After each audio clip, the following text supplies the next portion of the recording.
आजपर्यंत महाराष्ट्रात मी सत्तेसाठी, खुर्चीसाठी आणि पैशासाठी लढणारे नेते बघितले, पण आज शेतकऱ्यांसाठी देव माणूस म्हणून बच्चूभाऊ कडू लढत आहेत. शेतकऱ्याच्या कर्जमाफीचा प्रश्न घेऊन ते थांबलेले आहेत उपोषणाला.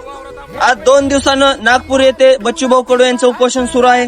त्या उपोषणामध्ये काल कोर्टाने त्यांना 5:28 आदेश दिलेत की तुम्ही 6 वाजता ते मैदान सोडा म्हणून. याच्यामध्ये देवेंद्र फडणवीस यांची खेळी आहे सगळी. 5:28 त्यांना आदेश येतो कोर्टाकडून की तुम्ही 6 वाजता मैदान रिकामं करा आणि आंदोलन बंद करा. माझं देवेंद्र फडणवीसला म्हणणं आहे, तुम्ही आश्वासन दिले आणि तुम्हीच आज त्या माणसाला उठवण्याचा प्रयत्न करत आहात जे शेतकऱ्यासाठी लढत आहेत.